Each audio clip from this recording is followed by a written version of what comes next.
Ali Shihabi is the executive director of the Arabia Foundation, a think tank focusing on the geopolitics of the Arabian Peninsula. He joins me live now from Washington, D.C. And we're hearing in the report there the point about there being quite a significant difference between the past statements and actions of President Trump about Islams and Muslims and the remarks today. Are there questions still over the credibility of his speech? Well, look, the symbolism is extremely important. I mean, the credibility, he's come and said it publicly, and after having said what he said on the campaign, to have made Riyadh his first stop and to have come and addressed a collection of Muslim leaders led by Saudi Arabia is really quite extraordinary. And this also talks to his base in America, which makes them think also after having heard, all the negative things that they heard during the campaign. So I think it is an important step, really, and it deserves a certain amount of recognition, despite what the cynics are saying, really. You mentioned his base in the States, and it's very interesting because you look at the kind of imagery that we've seen today of, the cultural and political context and the people that President Trump has been surrounded by, and you kind of compare that to what he said about Muslims in the past, but perhaps particularly on the campaign trail as a way of pushing his nationalist agenda at the time. Will his base, his backers in the US, be accepting of this changed approach? Well, it will make some of them think, you see. He was a politician. People blame him for Islamophobia, but, you have to blame, the media, the news media, the entertainment media, and politicians since 9/11 for having used fear to advance, whether it was to make money as far as entertainment was concerned, or politicians to get elected. So, he didn't invent it. He discovered the buttons that he had to push to get elected.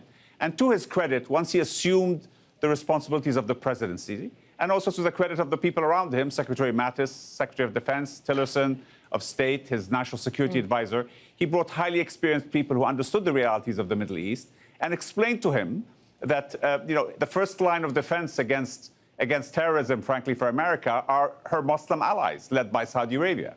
And it's in recognition of that, I think, that he came out, and that is to be commended. And in terms of the US allies against extremism, it seems to have been sort of framed very much in terms of arms deals and mutual economic benefits. We haven't heard a great deal about democracy, rule of law, and human rights. Well, I'll tell you, the issue of arms deals and economic benefits. Arms deals have been going on. Obama sold Saudi Arabia $115 billion of arms, more than was signed today. And economic deals have been going on. But what I think politicians, both in Saudi Arabia and America, found out was that the American heartland didn't understand the economic impact of that and didn't appreciate what an ally like Saudi Arabia brought to the table, which was jobs. So I think that highlighting the arms sales and the economic benefits was also sending a message again to the American heartland that, your ally Saudi Arabia is generating hundreds of thousands of jobs. It suited the president and it suited Saudi Arabia. So I think that's why it was done, really. But on the issue, he also made a very important point, which I think was very reassuring for the Gulf leaders, which was highlighting the role of Iran. Iran has positioned itself as somehow fighting terrorism. But Iran's role, in hosting the family of bin Laden after 9/11, and allowing the founder of ISIS to transit through Iran, in working cynically, cooperating when it suited her purpose with ISIS and Al-Qaeda, has been hidden from public opinion in the West. And the Iranians have succeeded, with the charade of democracy and elections that they have, with clever diplomats presenting a face to the world that is different from the reality, which is led by, which is led by a theocratic. Perhaps also what is interesting is that you seem to be portraying this very much as a deep-seated shift on the part of the Trump administration. But one thing that has emerged, certainly from the first 100 days, is perhaps inconsistency, not just in terms of foreign policy, but also on the domestic front. President Trump has been engulfed by political and legal scandal at home. We know that a meeting that he had with the Russian foreign minister where he divulged intelligence is something that is a topic of debate right now. Do you think that actually it's as clear-cut and black and white as you're portraying it? because on the one hand, it signals a Mariam, shift towards the traditional allies, but on the other hand, there's a lot of friendliness towards the Russians who are allies of Iran. Well, you talk about inconsistency. Let me tell you that his previous national security advisor came out with a very strong statement. I think in the first week they were in office against Iran, and he put them on notice. So this is a consistent application of that policy. It hasn't changed.